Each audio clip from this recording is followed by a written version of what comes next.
حضرت مولانا اشرف علی صاحب تھانوی رحمۃ اللہ علیہ جو بڑے اللہ والے بڑے بزرگ گزرے ہیں، انہوں نے اپنا واقعہ لکھا ہے کہ وہ دیوبند کے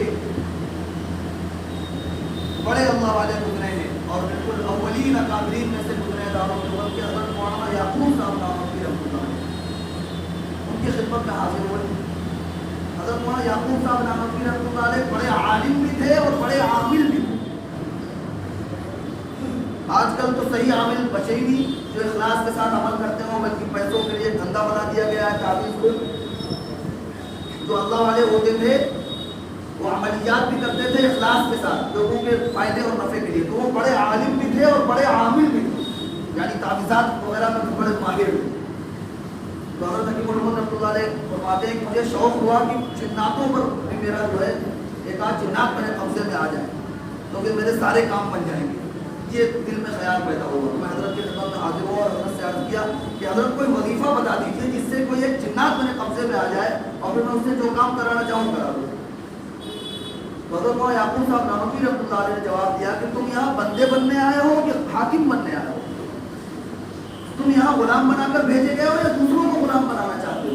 تم تو خود غلام بنا کر یہاں بھیجے گئے ہو اور تم جنات کو اپنا غلام بنانا چاہتے ہو۔ حضرت حکیم الامت رحمۃ اللہ علیہ فرماتے ہیں کہ حضرت کا یہ جملہ میرے ذہن میں بیٹھ گیا اور اسی دن یہ بات سمجھ میں آ گئی کہ ہم یہاں غلام بنا کر بھیجے گئے ہیں، کسی اور کو غلام بنانے کے لیے نہیں۔ ہم تو خود غلام ہیں، کسی اور کی ڈیوٹی بجانے کے لیے یہاں آئے ہیں اللہ تعالیٰ کے حکموں کو پورا کرنے کے لیے۔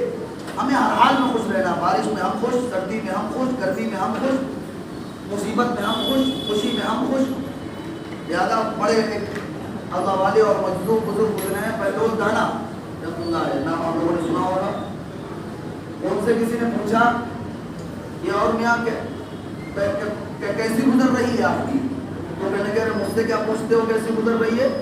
جو کچھ ہو رہا ہے میری مرضی سے ہو رہا ہے، تو مجھ سے بڑھیا کس کی زندگی ہوگی؟ کائنات میں جو کچھ ہو رہا ہے سب میری مرضی سے ہو رہا ہے۔ تو انہوں نے کہا تم تو کوئی بڑے متکبر آدمی معلوم ہوتے ہو، یہ تو رسولوں نے بھی آج تک نہیں کہا کہ سب کچھ میری مرضی سے ہوتا ہے اور تم کہہ رہے ہو کہ سب کچھ میری مرضی سے ہو رہا ہے، تم تو بڑے گھمنڈی بڑے متکبر آدمی معلوم ہوتے ہو۔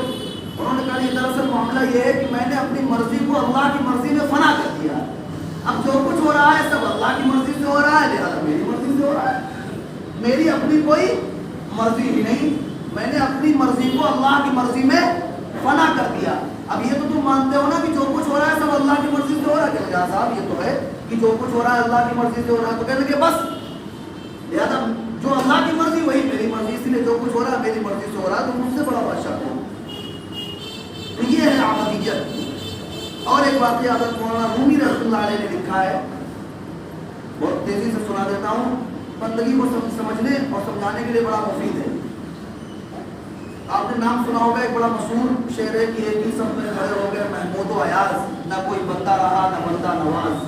تو یہ محمود جو ہے بادشاہ تھا اور ایاز اس کا نوکر تھا جو اس کا وزیر بھی تھا۔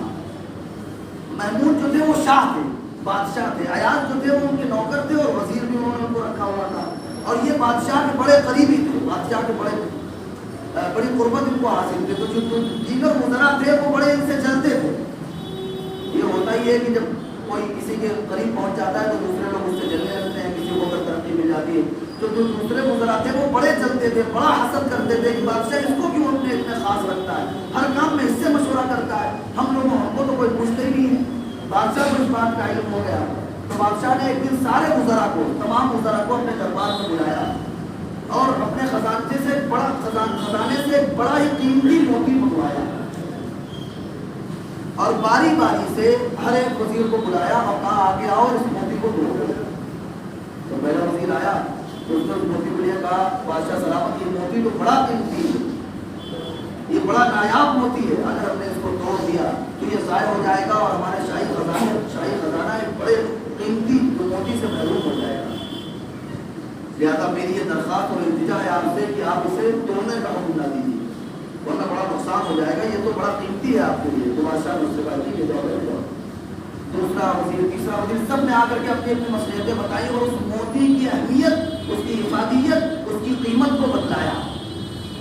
آخر میں آئے ایاز سے بادشاہ سلامت نے کہا اسے توڑ دو۔ ایاز نے نہ دیکھا آؤ نہ دیکھا تاؤ اور اٹھا کے اسے توڑ دیا۔ تو سارے وزراء جو تھے وہ بڑا بوٹے کہنے لگے دیکھا بادشاہ سلامت یہ نمک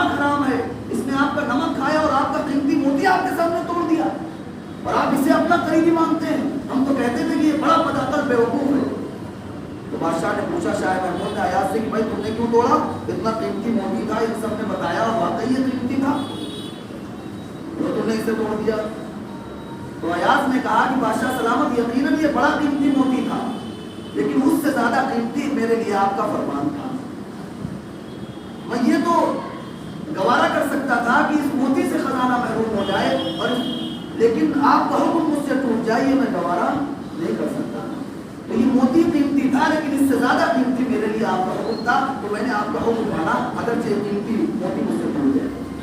حضرت مولانا رومی رحمۃ اللہ علیہ لکھتے ہیں کہ یہاں سے ہمیں سمجھنا چاہیے کہ عبودیت کیا ہے، کہ اللہ کا جو حکم آ جائے تو اس میں ہماری مرضی، ہماری خوشی، ہماری خواہشات اگر قربان ہو رہی ہیں تو ہو جائیں، اللہ کا حکم نہ ٹوٹنے پائے۔ ہماری کتنی قربانیاں چلی جائیں، ہمارا کسی کام کا کتنا ہی جی چاہ رہا ہو، وہ بھلے قربان ہو جائے، اللہ کا حکم نہ ٹوٹنے پائے، وہ سب سے اوپر ہونا چاہیے، باقی ہر چیز اس کے آگے قربان ہے۔ اللہ تعالیٰ مجھے اور آپ کو